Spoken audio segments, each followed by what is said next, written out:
Indonesia termasuk yang nomor 7 di dunia. penyumbang emisi di dunia. Jadilah system thinker. Kebijakan itu tidak hanya bicara teknis, tidak hanya bicara hasil per step model begini harus dilakukan, enggak. Ada political economy di sana. Ada political anggaran di sana yang mempengaruhi.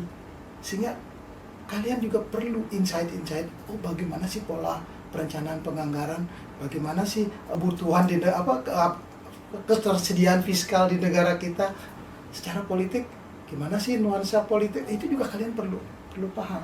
Jadi tidak semata-mata oh ini macet, visi rasionya rendah, kecepatan rendah, sehingga harus dibangun ini. Pokoknya dibangun ini. Tanpa tahu pembangunan berkelanjutan itu adalah merupakan investasi untuk kualitas hidup. Itu. Dan pada akhirnya nanti akan menjadi peningkatan daya saing negara. Partisipasi masyarakat. Jadi masyarakat harus dilibatkan karena yang dilayani mereka.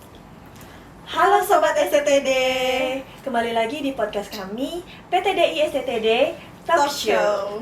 Nah, Kak Indah, pada episode sebelumnya Kak Indah sudah membahas emisi karbon, apalagi Kak? Peran anak muda Serta hubungan dari transportasi dengan isu lingkungan dan kehidupan sehari-hari.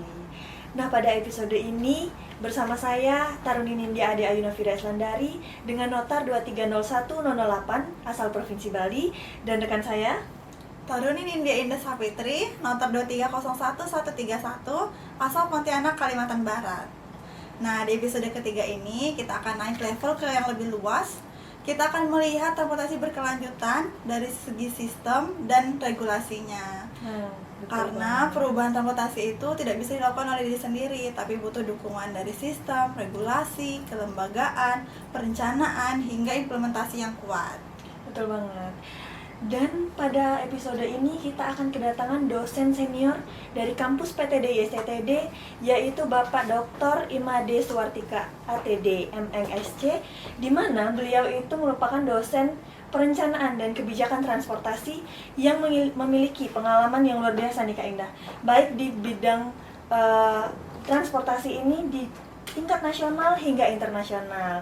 Kita sambut Bapak, selamat datang di podcast kami. Terima kasih sudah berkenan hadir Bapak. Terima kasih atas undangannya. Baik, Apa Bapak. kabar Mbak Novira? Siap, luar biasa Pak. Alhamdulillah, sehat, semangat Pak. Oke. Baik Bapak, sebelumnya kita sudah memperkenalkan sedikit profil dari Bapak. Mungkin alangkah lebih bagus kalau Bapak memperkenalkan lebih dalam lagi tentang perjalanan Bapak di bidang transportasi. Silakan Bapak. Baik, terima kasih Mbak Novira. Saya nggak beda-beda jauh dengan kalian, karena dulu saya juga alumni dari sekarang namanya PTDI STTD. Dulu diploma 3 ahli LLAJR, sama aja. Bedanya juga dulu saya harus berjibaku dengan buku-buku yang tebal-tebal, kalkulator, hitung-hitung manual gitu. Kalian sekarang kan nggak perlu lagi itu kan, sudah dibantu oleh tool yang lebih Ada AI juga ya, Pak. AI itu. Jadi sangat berbeda jauh itu. Saya satu hal yang pengalaman yang paling berkesan adalah ketika saya mendapat tugas sebagai atasnya perhubungan. Di mana Pak? Tahu nggak atasnya perhubungan apa? Aduh, apa ya? Perwakilan Indonesia di kancah internasional di bidang transportasi ya Pak? Lebih tepatnya perwakilan Kementerian Perhubungan di negara-negara lain. Gitu. Saya kebetulan saya ditempatkan di Kedutaan Besar Indonesia, Kedutaan Besar Republik Indonesia di Den Haag di Belanda. Kebetulan juga wilayah kerjanya tidak hanya di Belanda aja, tapi hampir semua negara Eropa daratan sampai ke Moskow. Luar biasa Pak. Jadi apa yang bisa saya dapat adalah bagaimana negara-negara Eropa itu sudah demikian ketat di bidang transportasi yang berkelanjutan. Saya sering mengikuti meeting-meeting dan diplomasi internasional gitu ya. dan menyaksikan secara langsung bagaimana negara-negara Eropa sangat komit dan tegas, seperti banyak ERP di Helsinki atau di London banyak ada ULES gitu. Mereka sangat ketat gitu dalam penerapannya. Berarti di negara luar ini udah mulai lebih awal ya Pak tentang emisi karbon. Iya, tentu saya yakin itu mereka lah yang menginisiasi gitu, mengajak kita bahwa ke depan kita harus lebih baik. Siapa? Lalu Pak, menurut Bapak, mengapa transportasi berkelanjutan ini menjadi isu yang penting bagi Indonesia saat ini, Pak? Wah, ini pertanyaannya langsung menusuk jantung ini. Jadi memang keberlanjutan itu sudah merupakan keniscayaan ya gitu ya. Karena yang pertama tentu karena emisi global. Kita tahu Indonesia termasuk yang nomor 7 Di dunia. penyumbang emisi di dunia. Wow. Dengan 22 sampai 29% emisi CO. Dan transportasi darat termasuk yang paling, ini tantangan buat kalian, yang paling besar 80% transportasi darat. Itu. Kemudian kalau kita lihat data di ASEAN, itu orang yang meninggal lebih dari 200.000 orang karena polusi udara. Pertama, emisinya besar, dampaknya terhadap kematian juga tinggi. Secara ekonomi, kita tahu penelitian yang dilakukan di Jakarta tahun 2019 terakhir kalau tidak salah. Sekarang angkanya sudah meningkat. Itu dampak ekonomi kemacetan itu mencapai 85 triliun. Mungkin saat ini 2026 kalau meningkat bisa sekitar 100 triliun. Wow. Dampak ekonomi ya. Dampak ekonomi. Berarti dari transportasi dampaknya ke lingkungan, ekonomi, sosial, kesehatan semua ya Pak? Semua berdampak ya Pak ya. Dampak. Itu isu global sekarang. Sehingga negara-negara maju mendorong bagaimana semua negara mari kita bersama-sama berkomitmen. Makanya ada komitmen mulai dari Kyoto, Tokyo, ada dari Paris beberapa kali. Ada regular meeting yang namanya COP. Jadi komitmen untuk party. Jadi komitmen untuk penurunan emisi. Jadi kita punya komitmen bersama namanya net zero emission. Dan Indonesia sudah sepakat di tahun 2045 dulu berapa persen, 2030 kita targetnya kalau nggak salah bisa menurunkan emisi itu sampai 40%. Siapa? Dan dari target global itu juga udah diterjemahkan sama Kementerian Perhubungan melalui KM 8 tahun 2023 ya Pak? Betul. Aksi mitigasinya jelas buat penurunan emisi karbon di semua moda transportasi. Karena transport yang paling besar. Selain energi ya, kita yang kedua transportasi. Dan transportasi itu pun transportasi darat loh, kalian loh ya. kita Yang berat Pak Iya. untuk generasi muda. Karena nanti 2045 kan eranya kalian. Pak, menyinggung transportasi berkelanjutan nih Pak.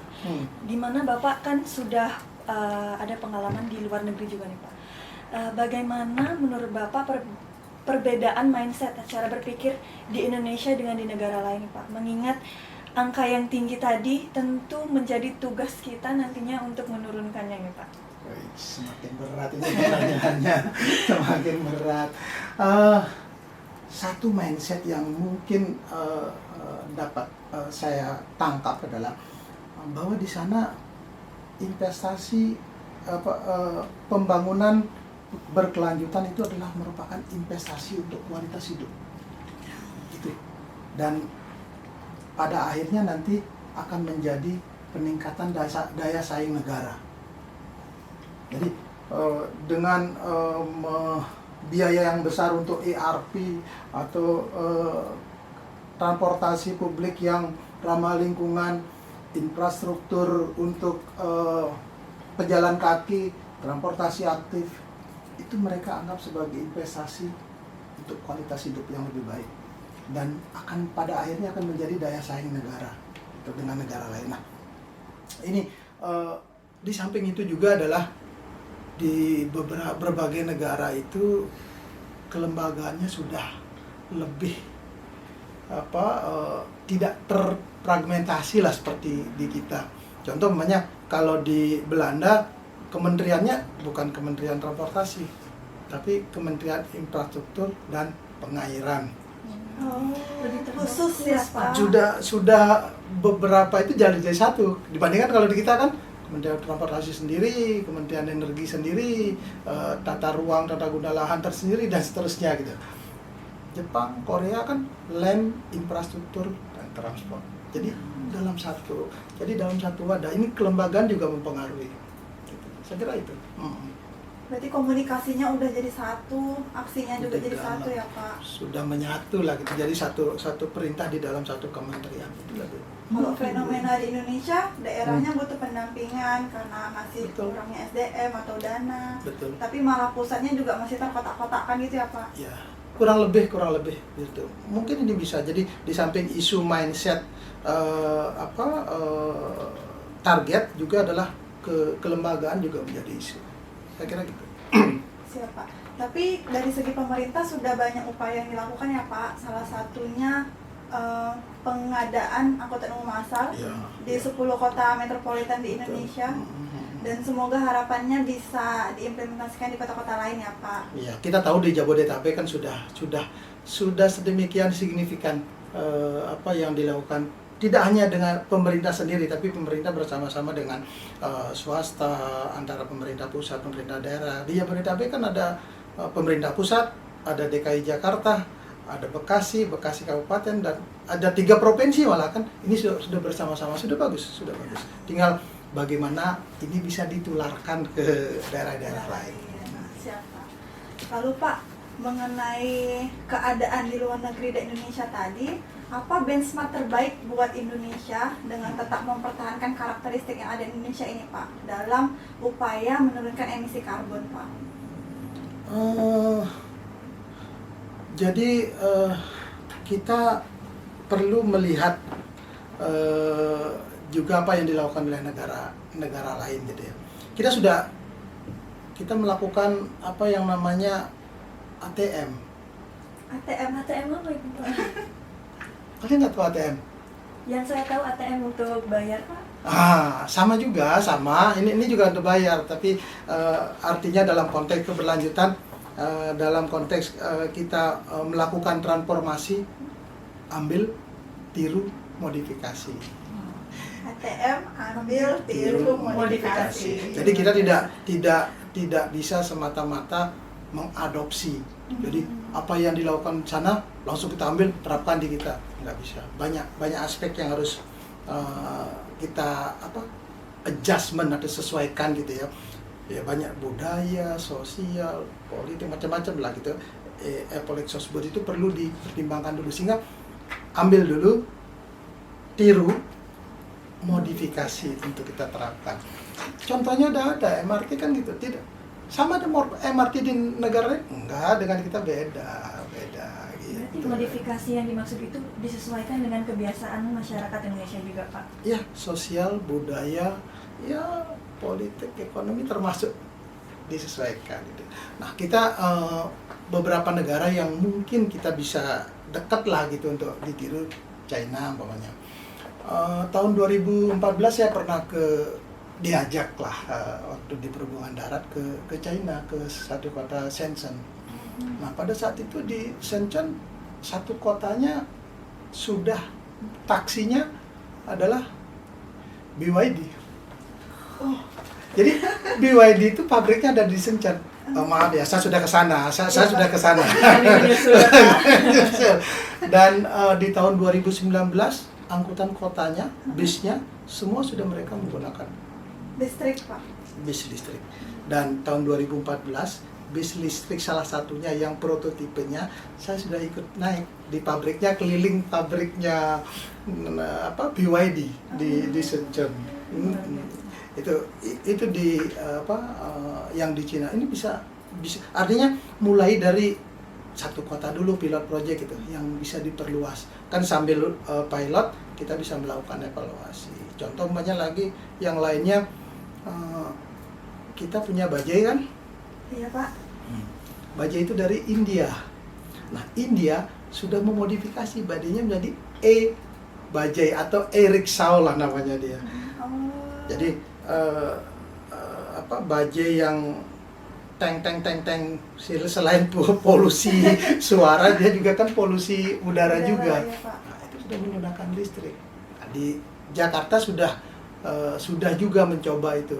Tinggal bagaimana push kebijakannya untuk lebih cepat memperluas sehingga ini bisa dinikmati masyarakat dan juga tidak lagi memberikan polusi yang signifikan terhadap traffic kita. Nah Pak, terkait kebijakan tersebut untuk mendorong nih Pak minat masyarakat agar mengurangi penggunaan transportasi yang menyebabkan kerusakan udara, yaitu untuk menekan lebih rendah emisi karbon tersebut Pak. Jadi bagaimana menurut Bapak melihat pentingnya strategi push and pull dan bagaimana seharusnya kolaborasi antara berbagai stakeholder yang ada di Indonesia ini Pak? Ya, kalian kayaknya udah belajar ya. Yang ngajarin jangan saya lah. Ya, salah satu strategi yang memang sudah banyak digunakan dan memang sudah banyak berhasil prakteknya adalah push and pull memang. Artinya push itu dipaksa. Nah, jadi push kan namanya push kan. Kita sudah menerapkan ketika BPTJ juga sudah ketika membangun rencana induk transportasi Jabodetabek, background kebijakannya adalah push and pull juga gitu.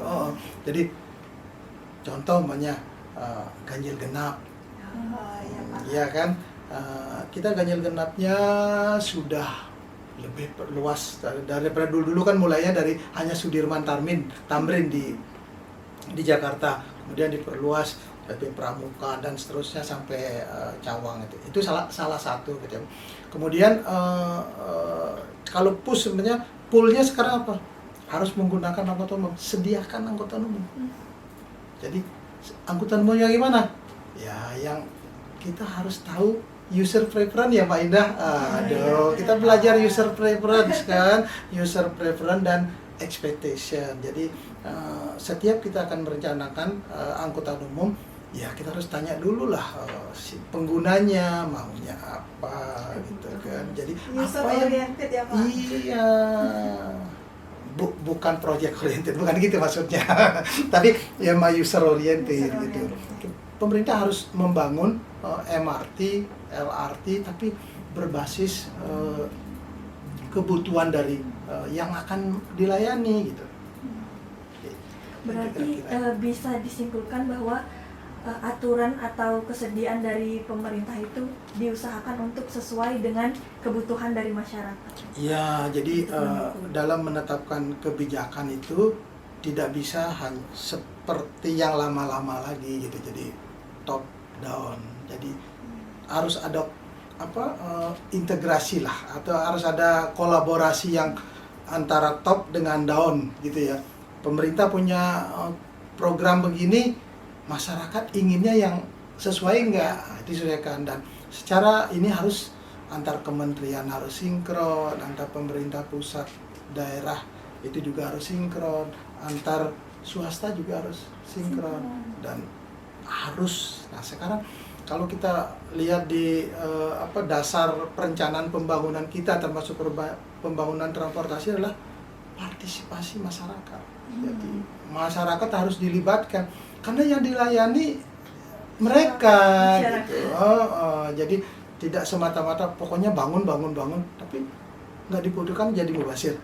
Jadi tanya dulu. Nah itu melalui partisipasi dan harus berkolaborasi. Berbagai pihak harus berkolaborasi, tidak bisa tidak.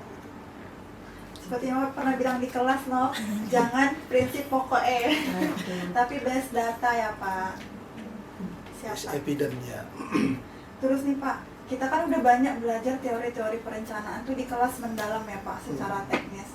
Tapi waktu turun PKL atau magang, kita tuh sering kayak, loh kok nggak sesuai ya? Ternyata di daerah ada limit dana, terus SDM-nya kurang mumpuni. Dan itu kan ada kesenjangan gitu ya Pak, dari kurikulum yang kita pelajari sama yang terjadi di lapangan. Menurut Bapak, strateginya apa nih Pak? Jangka pendek, jangka panjang untuk mengatasi gap tersebut? Apakah perlu rombak kurikulum atau gimana Pak? Iya, kayaknya belum praktek tapi sudah mendengar dari kakak-kakaknya ya. Sharing sama kakaknya. Jadi kalau saya melihat kan program kalian tuh ada PKL, ada magang ya. Siapa? Nah, PKL ini kan biasanya pasti kan ke Dishub gitu ya, Iya. Dinas Perhubungan gitu. Karena kalian kan calon birokrasi ya, pasti ke sana gitu.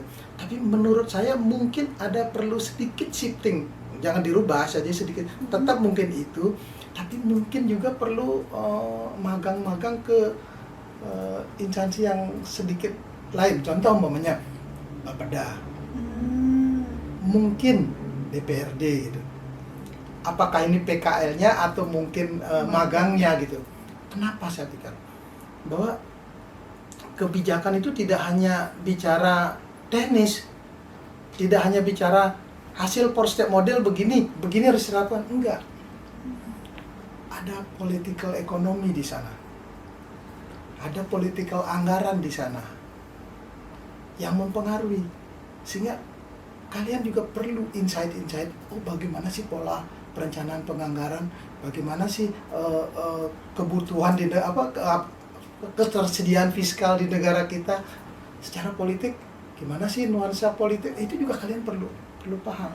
Jadi tidak semata-mata ini macet, visi rasionya rendah, kecepatan rendah, sehingga harus dibangun ini, pokoknya dibangun ini tanpa tahu. Jadi kalau kalian itu ada case based learning, project based learning. Nah, saya mengusulkan constraint based learning. Kalian juga perlu belajar hambatan-hambatan apa sih yang ada di lapangan untuk menjalankan suatu program atau kegiatan. Pak, saya ingat kemarin di first juga ada dibilang gini Pak, soal political economy. Kadang tuh kita udah ngerancang suatu konsep, langkah-langkah itu udah bagus. Tapi kalau kita salah masuk pintu, ya belum tentu bisa diterima. Urgensi dari latar belakang konsep kita ini belum tersampaikan gitu ya Pak. Betul. Iya, jadi itu. Makanya saya sarankan mungkin bisa dipraktekkan. Mungkin jangan PKL-nya. PKL-nya tetap berbasis apakah di BPTD, di Dinas Perhubungan, di kementerian, itu nggak apa-apa. Tapi magangnya mungkin bisa ke Bapeda.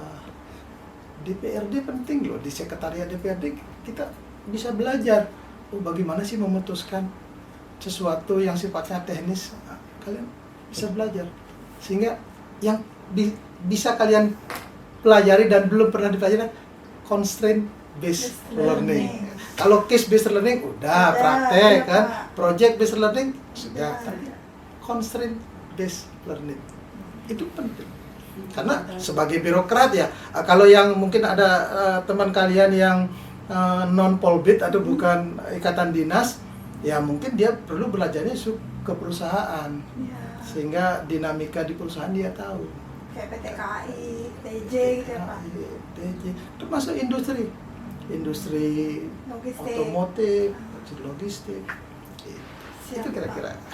Berarti lengkap ya Pak, PKL-nya secara teknis, base PKL-nya data, teknis tetap. analisis. Itu kan praktek dari Magangnya? apa yang kalian tabarkan. Magangnya jangan lagi ke disku. Iya Pak, biasanya. Agar ada sesuatu baru yang dipelajari juga, Pak. Iya, Tidak yang monoton. berbeda. Ya itu, constraint based learning perlu kalian pelajari juga gitu. Bukan hanya KIS saja gitu. Karena yang ada di lapangan nanti adalah hambatan-hambatan, bukan keenakan-enakan. Siap Pak. Constraint. Oke Pak. Nah, terkait banyaknya stakeholder yang terlibat, apakah komunitas atau gerakan masyarakat, kampanye publik itu Pak, bisa mempengaruhi perubahan perilaku transportasi Pak? Sangat, jawaban saya sangat. Salah satu contoh di Jakarta aja. Dulu ada yang menggagas bike to work gitu ya. Ada yang menggagas bike to work. Awal-awal banyak yang mencibir.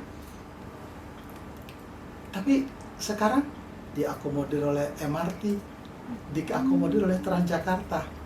Kan? Iya Pak. Komuter lain juga menyediakan ruang untuk sepeda. Karena ini pengaruhnya sangat besar loh. Apalagi sekarang ada komunitas run, lari gitu. Mereka bahkan ketika saya mengajar angkutan umum, saya mendapat satu penelitian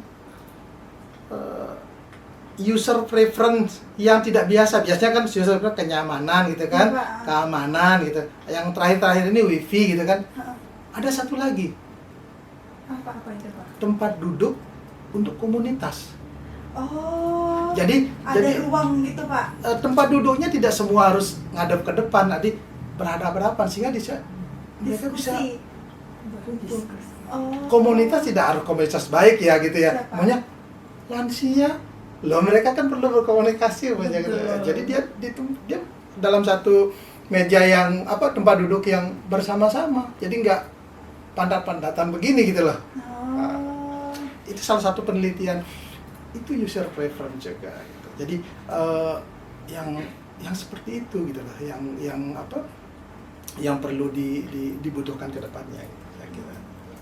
Dan soal back to work kemarin pas di Perth saya juga ketemu Pak sama komunitasnya. Oh iya. Jadi kita dari hotel itu menuju Blok M pakai transportasi umum. Terus ketemu ada komunitas back to work, FDTJ, Forum Diskusi Transportasi Jakarta.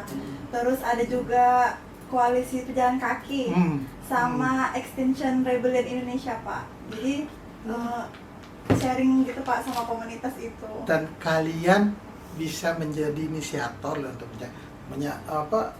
banyak hal yang bisa dilakukan di kampus. Saya lihat juga apa yang dilakukan, yang di podcastnya Mbak Indah itu kan di kampus ya, mematikan listrik, itu kan hal sepele gitu. Tapi kita mulailah dari hal-hal yang ringan, yang kecil. Tapi kalau dilakukan terus-menerus, apalagi diperluas semakin banyak orang, dampaknya akan besar. Ya. Contoh banyak, jangan buang sampah sembarangan, banyak itu kan salah satu ini. Nah, ayo kita naik angkutan umum bareng-bareng, namanya kayak gitu kan. Dan ini sangat difasilitasi loh oleh UKPEC. Kalau kalian punya inisiasi yang ini, Mbak Ina kan sudah, nanti giliran Novira dong. Duta kita Pak. Iya, duta berikutnya. Iya. Oke. Iya. Nah, seperti yang Bapak katakan bahwa hal kecil bisa menyebabkan sesuatu yang besar nih Pak. Jadi untuk kami para penerus aktor transportasi nih Pak, taruna-taruni PTD YSTTD, di mana nantinya kami kan lulusannya di bidang transportasi nih Pak. Mungkin ada yang nantinya sebagai perencana, pelaksana, dan bahkan pengambil kebijakan. Betul. Apa pesan dari Bapak untuk kami taruna-taruni PTD YSTTD Pak? Oke, wah ini sudah jadi orang tua ini, jadi kakek gitu ya. Yang pertama, jadilah system thinker, ya, pemikir tetap berpikir. Kalau untuk bisa berpikir itu kan harus banyak membaca. Ya. Kalian kan jangan hanya sebagai operator dan teknokrat saja gitu loh, tapi harus mampu melihat kebijakan ini kok begini, kebijakan ini kok begini gitu. Jadi sistem tingkat. Kalau kalian tidak belajar, tidak mungkin bisa menilai kan. Ya, jadi Pak, harus rajin. Saya dari awal udah sampaikan tadi, saya aja membaca buku. Sekarang kan Anda nggak perlu membaca buku, tinggal buka Google, bahkan sambil tiduran bisa, karena dibacakan oleh dia gitu, oleh bisa. Jadi lebih mudah itu. Yang kedua yang penting adalah tanamkan integritas. Ya, ini penting. Jadi harus punya integritas dan berani. Integritas dan berani bukan berarti ngawur, ya, ingat. Jadi tetap menjaga ini yang baik, ini yang benar, dan kalau memang itu merupakan suatu prinsip yang benar, ya, berani menyampaikannya. Itu. Yang berikutnya tentu ini yang sangat penting menurut saya ke depannya. Kalian 4 tahun sudah belajar teknis. Hanya teknis? Enggak, tapi ada juga sih soft skill.